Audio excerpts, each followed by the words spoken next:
നമ്മൾ ഇന്ന് ഈ വീഡിയോ ചെയ്യുന്നതിന്റെ പ്രധാന കാരണം എന്തെന്ന് പറഞ്ഞാൽ 1-2 ദിവസം മുന്നേ നമുക്കൊരു എൻക്വയറി വന്നിട്ടുണ്ടായിരുന്നു.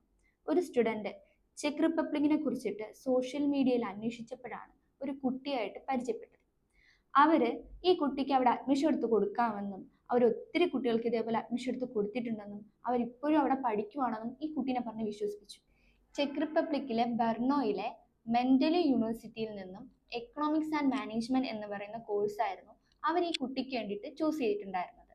നാട്ടിൽ നിന്ന് പോവാൻ വേണ്ടിയിട്ട് 7 to 8 lakhs വരെ ഇനിഷ്യൽ പേയ്മെന്റ് ആവുമെന്നും അതോടൊപ്പം തന്നെ നമ്മുടെ മെന്റലി യൂണിവേഴ്സിറ്റിയിലെ ആപ്ലിക്കേഷൻ ഫീസായിട്ട് 30,000 രൂപയോളം ആവുമെന്നും ആ കുട്ടീനെ പറഞ്ഞ് വിശ്വസിപ്പിച്ചു.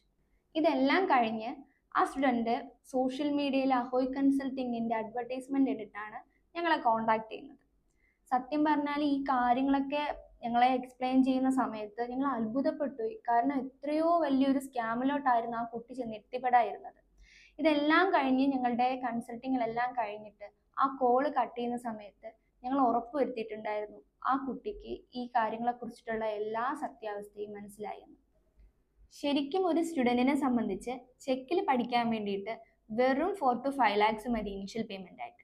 അതുപോലെ തന്നെ മെന്റലി യൂണിവേഴ്സിറ്റിയിലാണെങ്കിൽ ആപ്ലിക്കേഷൻ ഫീസും ഇല്ല, 0 ആപ്ലിക്കേഷൻ ഫീസാണ്. ആ സ്ഥാനത്താണ് അവർ 30,000 രൂപയോളം ആവശ്യപ്പെട്ടത്. നിങ്ങൾ എബ്രോഡ് പഠിക്കാൻ താല്പര്യപ്പെടുന്ന ഒരു കുട്ടിയാണെന്നുണ്ടെങ്കിൽ ഇതുപോലെ ഒരുപാട് തട്ടിപ്പുകളിൽ ചെന്നിട്ട് ഏർപ്പെടാൻ സാധ്യതയുണ്ട്. അതുകൊണ്ട് ഞാൻ ഇനി പറയാൻ പോകുന്ന കാര്യങ്ങൾ ഒന്ന് ശ്രദ്ധിക്കണം. തനിച്ചൊരു ആപ്ലിക്കേഷൻ മൂവ് ചെയ്യുക, അല്ലെങ്കിൽ നിങ്ങൾ ചൂസ് ചെയ്യുന്ന കൺട്രിയിൽ നിങ്ങളുടെ റിലേറ്റീവോ അഥവാ കൂടുതൽ അറിയാനുള്ള ആരെങ്കിലും നിങ്ങളെ ഹെൽപ്പ് ചെയ്യാനുണ്ടെങ്കിൽ ആ വഴി ചൂസ് ചെയ്യാം. ഇനി ഇതൊന്നും നിങ്ങൾക്ക് കോൺഫിഡൻസ് തരാത്ത സാഹചര്യത്തിൽ ഏതെങ്കിലും ഏജൻസി വഴി മാത്രം പുറത്തു പോകാൻ നോക്കുക.